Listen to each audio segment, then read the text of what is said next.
प्यारे बच्चों, आज हम भारत की बहुउद्देशीय परियोजनाओं के बारे में विस्तार पूर्वक चर्चा करेंगे। सबसे पहले तो मैं ये बता दूं कि बहुउद्देशीय परियोजनाएं क्या होती हैं। बेटा, बहुउद्देशीय परियोजनाएं वो परियोजनाएं हैं जो एक साथ कई उद्देश्यों को पूरा करती हैं। अब कौन से उद्देश्य? भारत एक कृषि प्रधान देश है, सारी अर्थव्यवस्था है वो कृषि पर टिकी हुई है और अनेक कृषि को जो प्रभावित करते हैं वो अनेक भौतिक कारण हैं, जलवायु के कारण हैं। इसी कारण से भारत की जलवायु को मानसून का जुआ कहा जाता है। अब इसमें आता है कि भारत की जो जलवायु है वो अनेक भौतिक भौगोलिक कारकों के प्रभावाधीन है।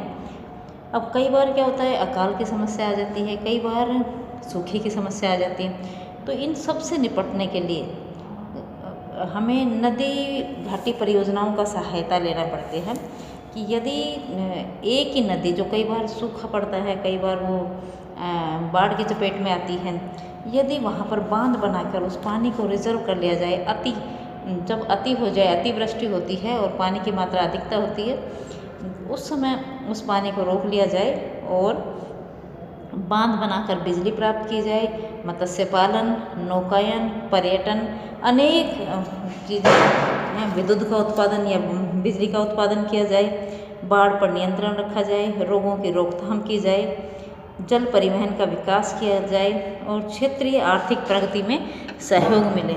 इसी प्रकार घरेलू व औद्योगिक उपयोग के लिए भी जल की प्राप्ति हो जाए और जो जलाशय बनते हैं उनमें मछली पालन का विकास हो जाए। इसी प्रकार से उन जलाशयों में नौकायन से आपका पर्यटन डेवलप हो जाए, उसके आसपास वृक्षारोपण हो जाए और पशुओं के चारे की व्यवस्था हो जाए और अनावृष्टि के समय या जब उस समय यदि जल की प्राप्ति हो जाए, जल की सुविधा मिल जाए, तो एक साथ अनेक उद्देश्यों की पूर्ति की जा सकती है। इन्हीं उद्देश्यों को ध्यान में रखते हुए भारत में भी बहुउद्देशीय परियोजनाओं का विकास हुआ। इन भारत की बहुउद्देशीय परियोजनाओं की प्रमुख जो परियोजनाएं हैं उन्हें दो भागों में बांटा गया है। नंबर 1, केंद्र सरकार के अंतर्गत कुछ महत्वपूर्ण परियोजनाएं केंद्र सरकार के अधीन है, जैसे भाखड़ा नांगल परियोजना, दामोदर घाटी परियोजना, हीराकुंड परियोजना, रिहंद परियोजना, कोसी परियोजना आदि। ये बहुत ही बड़े आकार की नदी घाटी परियोजनाएं हैं, बहुउद्देशीय परियोजनाएं हैं जिनको केंद्र सरकार के अधीन रखा गया है। इसी प्रकार से दूसरा है राज्य सरकार के अधीन परियोजनाएं। राज्य सरकार के अधीन परियोजनाओं में चंबल परियोजना है, जैसे राजस्थान के अधीन है, मध्य प्रदेश के अधीन है। मयूराक्षी परियोजना है, पश्चिम बंगाल के अधीन है। मचकुंड परियोजना है, वो आंध्र प्रदेश व उड़ीसा दोनों के अधीन है। नागार्जुन सागर परियोजना आंध्र प्रदेश के अधीन है। तुंगभद्रा आंध्र प्रदेश व कर्नाटक के अधीन है। उकई परियोजना गुजरात के अधीन है। इस प्रकार से अनेकों अनेक परियोजनाएं हैं जो राज्य सरकारों के अधीन काम कर रही हैं। अब आता है देश की प्रमुख बहुउद्देशीय परियोजनाएं कौन कौन सी हैं। तो देश की प्रमुख बहुउद्देशीय परियोजनाओं में सबसे महत्वपूर्ण परियोजना है दामोदर घाटी परियोजना। वैसे तो मैंने बताया था आपको कि भाखड़ा नांगल परियोजना, दामोदर घाटी परियोजना, हीराकुंड परियोजना और कोसी परियोजना, रिहंद परियोजना देश की महत्वपूर्ण जल विद्युत परियोजनाएं हैं, बहुउद्देशीय परियोजनाएं हैं। जिसमें आज हम जो जिक्र करेंगे वो भाखड़ा नांगल इसका दामोदर नदी घाटी परियोजना का करेंगे।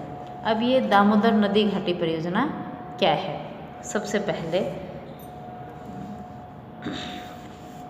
दामोदर नदी घाटी परियोजना पश्चिम बंगाल, बिहार और झारखंड की एक संयुक्त परियोजना है। इस परियोजना में 3 राज्यों ने मिलकर एक साथ अनेक बांधों का निर्माण किया, वाटर रिजर्वेयर बनाए गए। इसी प्रकार से मत्स्य पालन, नौकायन, पर्यटन आदि उसका विकास हुआ। ये जो नदी घाटी परियोजना है, यहाँ देखिए मेन समस्या क्या थी, दामोदर नदी में अनेक बार बाढ़ आती रहती थी और इसे सोरो बंगाल के नाम से जाना जाता रहा है, बंगाल का शोक। अब इस नदी की बाढ़ को रोकने के लिए इस पर 14 डैम बनाए गए हैं। और ये टेनेसी वैली अथॉरिटी जो अमेरिका की प्रमुख नदी घाटी प्राधिकरण है, उसी की तर्ज पर इस नदी घाटी परियोजना को अंजाम दिया गया है। ये परियोजना जो अमेरिका की टेनेसी घाटी परियोजना के आधार पर है, कार्यान्वित है।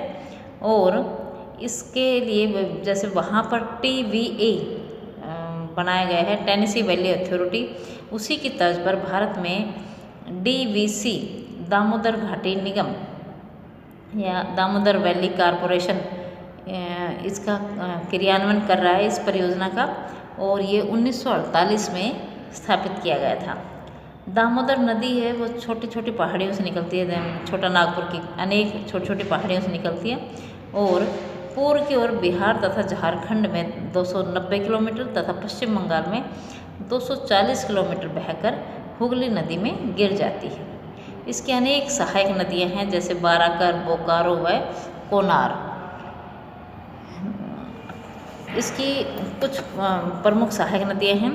अब इसके अपवाह क्षेत्र है वो वर्षा काल में भयंकर बाढ़ें आती हैं। एकदम से कहते हैं कि इसकी ये जो दामोदर घाटी है वो अचानक बाढ़ आ जाती है, तीव्र गति से बाढ़ें आती हैं। बहुत अधिक मात्रा में मिट्टी का अपरदन होता है और मृदा अपरदन अधिक हो जाने से इस प्रदेश का लगभग 18,000 वर्ग किलोमीटर जो क्षेत्र है वो बाढ़ग्रस्त हो जाता है। 1948 में इस दामोदर घाटी परियोजना का सर्वांगीण विकास के लिए ये परियोजना बनाई गई। उस समय ये एक अत्यंत पिछड़ा हुआ प्रदेश था। यद्यपि जो दामोदर घाटी है ये कोयले के लिए विख्यात है, किंतु इसके जो आसपास के जो एरिया है, कितना मोस्ट मिनरल कंसंट्रेशन बेल्ट है ये इंडिया की। यहाँ पर अनेक जैसे खनिज पदार्थ जैसे कि लोहा, कोयला और मैग्नीज, चूना पत्थर, अब्रक, ये अनेक खनिज पदार्थ यहाँ पर मिलते हैं। किंतु ये बाढ़ की समस्या हमेशा रही, इसलिए शायद कहा जाता है कि दामोदर घाटी के चारों तरफ जो झारखंड वाला एरिया है वो अत्यंत पिछड़ा हुआ प्रदेश माना जाता है। इतना अधिक मिनरल कंसंट्रेशन होने के बावजूद इस प्रदेश का विकास नहीं हो पाया है। अब आता है कि ये जो प्राधिकरण जो अमेरिका की तर्ज पर तैयार किया गया, इसका प्रमुख उद्देश्य क्या था? सबसे पहला उद्देश्य था इसका बाढ़ पर नियंत्रण। बाढ़ पर नियंत्रण किया जाए, सिंचाई की जाए और विद्युत का उत्पादन किया जाए। अब आता है इस परियोजना के मुख्य तत्व निम्नलिखित हैं। अब कौन कौन से इसके मुख्य तत्व थे कि सबसे पहले तो बाराकर नदी इसकी दामोदर की सहायक नदी है, इस पर मैथान बांध का निर्माण किया जाए, बाल पहाड़ी व तिलैया बांध का निर्माण किया जाए और दामोदर नदी पर पंचेत पहाड़ी, अय्यर, बर्मा, बोकारो, बर्मा, ये तीन मतलब बाराकर नदी पर मैथान बांध और बाल पहाड़ी, तिलैया व पंचेत पहाड़ी, ये दामोदर नदी पर ये तीन बांधों का निर्माण किया गया। बोकारो नदी पर बोकारो डैम का निर्माण किया गया, जबकि कोनार नदी पर कोनार डैम का निर्माण किया गया। ये इस परियोजना का मुख्य उद्देश्य था। कुल यहाँ 8 बांधों का निर्माण हुआ। उसके बाद दुर्गापुर के निकट में एक विशाल अवरोधक अर्थात बैरेज बनाया गया, इसका निर्माण किया गया और इसमें 2495 किलोमीटर लंबी नहरों और उनकी शाखाओं का निर्माण किया गया। ये बैराज जो दुर्गापुर बैराज है, ये इस प्रदेश में सिंचाई के दृष्टि से इस प्रदेश को सिंचित करने की दृष्टि से इस अवरोधक बांध का निर्माण किया गया। अब बोकारो, दुर्गापुर, चंद्रपुर व मेजिया में कोयले पर आधारित ताप विद्युत केंद्रों का निर्माण किया गया और मैथान में एक गैस टरबाइन स्टेशन जिसमें कि कुल 10 विद्युत केंद्र का निर्माण है वो उसका किया गया।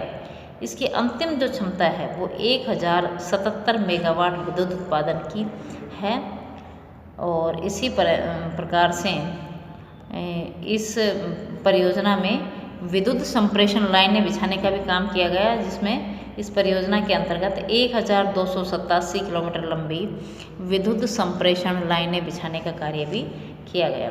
इस परियोजना से झारखंड तथा पश्चिम बंगाल के राज्य विद्युत बोर्डों के अतिरिक्त कोयला खदानों इस्पात संयंत्रों, रेलवे तथा अन्य बड़े उद्योगों को भी बिजली प्राप्त होती है। अप्रैल 2006 में इस परियोजना की क्षमता